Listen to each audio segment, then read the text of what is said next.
दक्षिण मुंबईतील air India इमारतीच्या समोर लावण्यात आलेल्या मराठी माणसाच्या स्टॉलवर पालिकेच्या कर्मचाऱ्यांनी कारवाई केली आहे। पालिकेच्या अधिकाऱ्यांवर अमोल मिटकरी कडाडले आहेत। मराठी माणसांवर अन्याय का, पालिकेच्या कर्मचाऱ्यांना त्यांनी सवाल केलाय। कर्मचाऱ्यांवर अनेक प्रश्नांचा पाऊस पाडत मिटकरींनी त्यांना धारेवर धरलंय। अमोल मिटकरी यांच्यासोबत बातचीत केली आमच्या प्रतिनिधी मीनाक्षी म्हात्रे यांनी। पाहूयात।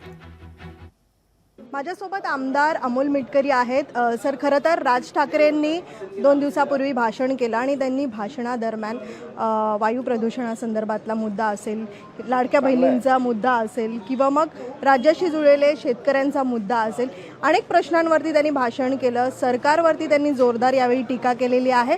तुम्ही कसं पाहता याकडे? राज्याच्या देशाच्या हिताच्या दृष्टिकोनातून जर एखाद्या पक्षाच्या पक्षप्रमुखाने तसे काही भाष्य केलं असेल तर त्या गोष्टीचं स्वागत केलं पाहिजे। वायू प्रदूषण वाढते आहे, जलप्रदूषण वाढते आहे, बेरोजगारीची समस्या मोठ्या प्रमाणात आवासून राज्यासमोर देशासमोर उभी आहे आणि ह्या सर्व गोष्टीवर ते भाष्य जर करत असतील तर त्या गोष्टीचं निश्चित कौतुक केलं पाहिजे, स्वागतही केलं पाहिजे, अभिनंदनही केलं पाहिजे।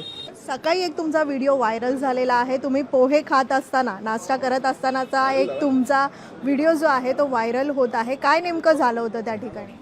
नाही, BMCचे लोक आली होती आणि त्यांनी एका गरीब माणसाचं दुकान उचललं होतं आणि पोहे खाताना अगदी तो बिचारा पोहे विकत असतानाच त्याचं दुकान उचललं। ही दादागिरी होती आणि त्याची दादागिरी कशाला खपून घ्यायची, म्हणून मी त्याच्यावर जरा ॲग्रेसिव्ह झालो आणि मग नंतर कर्मचारी आले आणि त्यांनी माफी मागितली।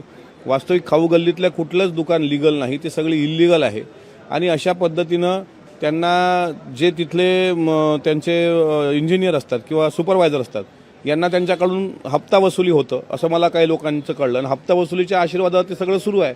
पण असं करत असताना गोरगरीब माणसं जी मुंबईतली आहेत, जे मुंबईमध्ये इथे चाकरमाने म्हणून राहतात किंवा कष्ट करतात, त्या लोकांची दुकानं अशी उचलून नेणं म्हणजे हे काही मोगलाई नाही, दादागिरी कशाला? हे महायुतीचं सरकार आहे, इथं कोणाची दादागिरी खपून घेतली जाणार नाही। त्यामुळे मी ते भडकलो। तो व्हिडिओ जो होता तो वास्तववादी होता। खूप धन्यवाद। व्हिडिओ जर्नलिस्ट लालचंदसह मीनाक्षी म्हात्रे, लोकशाही मराठी, मुंबई। लोकशाही मराठी, ऐका, पहा, जागरूक रहा।